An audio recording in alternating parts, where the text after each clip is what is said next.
नमस्कार दोस्तों स्वागत है आपका वर्मा लर्निंग पॉइंट चैनल में। और जनरल साइंस के अंतर्गत ये बहुत ही महत्वपूर्ण क्वेश्चन सीरीज चल रही है। वन लाइन क्वेश्चन सीरीज हैं जिसमें ज़्यादा से ज़्यादा क्वेश्चन आपको मिल रहे हैं। और ये इसके अंतर्गत जो है 14 पार्ट है। इससे पहले पार्ट आप चैनल की प्लेलिस्ट में जाकर देख सकते हैं। तो चलिए शुरू करते हैं। किसी पदार्थ को गर्म करने पर, किसी पदार्थ को यदि हम गर्म करें तो उसका आयतन बढ़ता है जबकि द्रव्यमान नियत रहता है। आयतन बढ़ता है और द्रव्यमान नियत रहता है, यानी स्थिर रहता है, वहीं का वहीं रहता है। नेक्स्ट क्वेश्चन देखिए, ध्वनि की चाल किस पर निर्भर करती है? ध्वनि की चाल जो निर्भर करती है माध्यम की प्रत्यास्थता तथा घनत्व पर निर्भर करती है। माध्यम की प्रत्यास्थता तथा घनत्व पर ध्वनि की चाल निर्भर करती है। नेक्स्ट क्वेश्चन देखिए, CO2 यानी कार्बन डाइऑक्साइड गैस की प्रकृति क्या होती है? CO2 यानी कार्बन डाइऑक्साइड गैस की प्रकृति जो होती है वो अम्लीय होती है। नेक्स्ट क्वेश्चन देखिए, CO2 गैस की प्रकृति, CO गैस की प्रकृति क्या होती है? CO gas carbon mono oxide gas की प्रकृति क्या होती है? वो होती है उदासीन होती है। कार्बन डाइऑक्साइड की होती है अम्लीय और कार्बन मोनोऑक्साइड की होती है उदासीन होती है। नेक्स्ट क्वेश्चन देखिए, संयोजी इलेक्ट्रॉन की संख्या अधिकतम कितनी हो सकती है? संयोजी इलेक्ट्रॉन की अधिकतम संख्या जो हो सकती है 8 हो सकती है। नेक्स्ट क्वेश्चन देखिए, दिया सलाई में प्रयोग होता है। दिया सलाई जो होती है उसमें प्रयोग होता है लाल फास्फोरस प्रयोग होता है। माचिस की तिल्ली जो होती है उसमें लाल फास्फोरस प्रयोग होता है। नेक्स्ट क्वेश्चन देखिए, कीटाणुनाशक रूप में किसका प्रयोग किया जाता है? कीटाणुनाशक रूप में जो प्रयोग किया जाता है विरंजक चूर्ण तथा DDT का प्रयोग किया जाता है कीटाणुनाशक के रूप में। नेक्स्ट क्वेश्चन देखिए, साबुन बनाने की प्रक्रिया है। साबुन बनाने की प्रक्रिया को क्या कहते हैं? सैपोनिफिकेशन कहते हैं। सैपोनिफिकेशन कहा जाता है, सैपोनिफिकेशन कहा जाता है। नेक्स्ट क्वेश्चन देखिए, श्वसन क्रिया में निर्माण होता है। श्वसन क्रिया में जो निर्माण होता है वो ऊर्जा का होता है। श्वसन क्रिया में जो निर्माण होता है वो ऊर्जा का होता है। नेक्स्ट क्वेश्चन देखिए, श्वसन में शर्करा का होता है। श्वसन में शर्करा का क्या होता है? ऑक्सीकरण होता है। ऑक्सीकरण होता है श्वसन में शर्करा का ऑक्सीकरण होता है। नेक्स्ट क्वेश्चन देखिए, आमाशय में भोजन का पाचन किस माध्यम से होता है? आमाशय में भोजन का पाचन जो होता है अम्लीय माध्यम से होता है। नेक्स्ट क्वेश्चन देखिए, हार्मोन का कार्य क्या है? हार्मोन का जो कार्य है सभी प्रकार के रासायनिक क्रियाओं को नियंत्रित करना है। हार्मोन का कार्य सभी प्रकार की रासायनिक क्रियाओं को नियंत्रित करना होता है। नेक्स्ट क्वेश्चन देखिए, प्रतिवर्ती क्रिया का संचालन केंद्र है।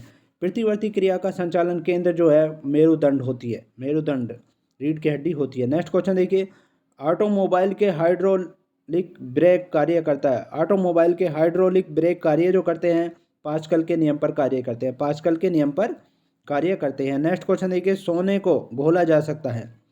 सोने को घोला जो जा सकता है सल्फ्यूरिक और नाइट्रिक एसिड के मिश्रण में घोला जा सकता है।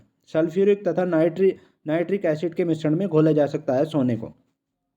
नेक्स्ट क्वेश्चन देखिए, कार्क प्राप्त होता है। कार्क जो प्राप्त होता है क्वेकस ओक के पेड़ से प्राप्त होता है। कार्क जो प्राप्त होता है क्वेकस ओक के पेड़ से प्राप्त होता है।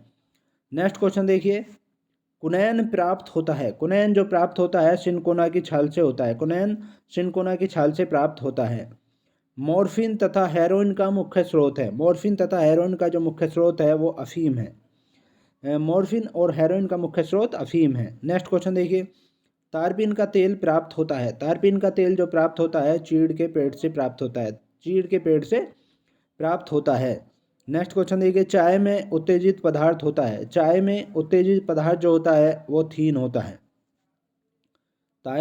चाय में जो उत्तेजित पदार्थ होता है वो थीन होता है।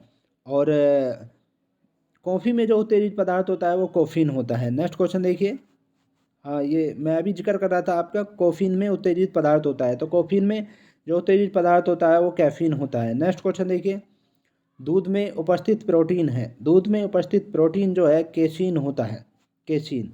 नेक्स्ट क्वेश्चन देखिए, तंबाकू में विषैला पदार्थ होता है। तंबाकू में जो विषैला पदार्थ होता है वो निकोटीन होता है, निकोटीन होता है। नेक्स्ट क्वेश्चन देखिए, चांदी की चमक को काला करता है। चांदी की चमक को जो काला करता है वो ओजोन गैस करती है। चांदी की चमक को काला जो करती है ओजोन गैस करती है। नेक्स्ट क्वेश्चन देखिए, टंगस्टन एवं हीरा का गलनांक बिंदु है। टंगस्टन एवं हीरा का जो गलनांक बिंदु है वो क्रमशः 3000 डिग्री सेल्सियस है। टंगस्टन का 3000 डिग्री सेल्सियस और हीरे का जो होता है 3500 डिग्री सेल्सियस होता है। यानी टंगस्टन का 3000 डिग्री सेल्सियस और हीरे का गलनांक जो है 3500 डिग्री सेल्सियस होता है। नेक्स्ट क्वेश्चन देखिए, इस्पात की कठोरता निर्भर करती है। इस्पात की जो कठोरता निर्भर करती है वो करती है उसमें उपस्थित कार्बन की मात्रा पर निर्भर करती है। उसमें उपस्थित कार्बन की मात्रा पर निर्भर करती है इस्पात की कठोरता। नेक्स्ट क्वेश्चन देखिए, 1 ग्राम वसा से उत्पन्न ऊर्जा है। 1 ग्राम वसा से उत्पन्न ऊर्जा जो होती है 93 कैलोरी होती है। वसा से उत्पन्न ऊर्जा 93 कैलोरी होती है। नेक्स्ट क्वेश्चन देखिए, भूमि पर पाया जाने वाला प्रथम पौधा है। भूमि पर जो प्रथम पौधा पाया गया था वो ब्रायोफाइटस पाया गया था। ब्रायोफाइटस पाया गया था। नेक्स्ट क्वेश्चन देखिए, मरुस्थल में उगने वाला पौधा है। मरुस्थल में जो पौधा उगता है वो जीरोफाइटस होता है। मरुस्थल में जो पौधा उगता है वो जीरोफाइटस होता है। चट्टानों पर उगने वाला पौधा है। चट्टानों पर जो पौधा उगता है वो लिथोफाइटस होता है। लिथोफाइटस होता है। नेक्स्ट क्वेश्चन देखिए, गोबर पर उगने वाला कवक है। गोबर पर जो कवक उगता है वो क्रोप्रोफिल होता है। क्रोप्रोफिल होता है गोबर पर उगने वाला कवक। नेक्स्ट क्वेश्चन देखिए, वृक्षों की छालों पर उगने वाले कवक लाइकेन कहलाते हैं। वृक्षों की छालों पर उगने वाले कवक लाइकेन जो कहलाते हैं कार्टिकोल्स कहलाते हैं। कार्टिकोल्स कहलाते हैं। नेक्स्ट क्वेश्चन देखिए, सबसे बड़ा बीजांड होता है। सबसे बड़ा बीजांड जो होता है साइकस में होता है। वो साइकस में होता है सबसे बड़ा बीजांड। नेक्स्ट क्वेश्चन देखिए, संसार के सबसे लंबे पौधे संबंधित है। संसार के सबसे लंबे पौधे जो संबंधित है जिम्नोस्पर्म से संबंधित है। जिम्नोस्पर्म से संबंधित है संसार के सबसे लंबे पौधे। नेक्स्ट क्वेश्चन देखिए, पृथ्वी की सतह से ऊपर जाने पर वायुमंडलीय दाब। यदि हम पृथ्वी की सतह से ऊपर जाएं तो वायुमंडलीय दाब कम होता है। पृथ्वी की सतह से ऊपर जाने पर वायुमंडलीय दाब कम होता है। नेक्स्ट क्वेश्चन देखिए, वायुमंडल होता है। वायुमंडल जो होता है संवहन विधि द्वारा होता है। वायुमंडल संवहन विधि द्वारा होता है। नेक्स्ट क्वेश्चन देखिए, वायुमंडल में नहीं पाया जाने वाला अक्रिय गैस है। वायुमंडल में जो नहीं पाया जाता है अक्रिय गैस है वो रेडॉन होता है। रेडॉन होता है। नेक्स्ट क्वेश्चन देखिए, वायुमंडल में सर्वाधिक मात्रा में पाए जाने वाला अक्रिय गैस है। वायुमंडल में सबसे अधिक मात्रा में पाए जाने वाला अक्रिय गैस कौन सा है? क्रिप्टॉन है। और सबसे जो वायुमंडल में नहीं पाया जाता है वो रेडॉन होता है। नेक्स्ट क्वेश्चन देखिए, अक्रिय गैसों की खोज किसने की थी? अक्रिय गैसों की खोज किसने की थी? रैमजे ने की थी। रैमजे ने अक्रिय गैसों की खोज रैमजे ने की थी। नेक्स्ट क्वेश्चन देखिए, वायुमंडल में नाइट्रोजन का प्रतिशत है।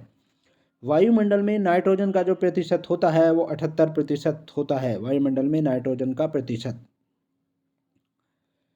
तो ये थे बहुत ही महत्वपूर्ण क्वेश्चंस और इसके नेक्स्ट पार्ट में आपसे फिर मुलाकात होगी। तब तक के लिए शुक्रिया। Thanks so much.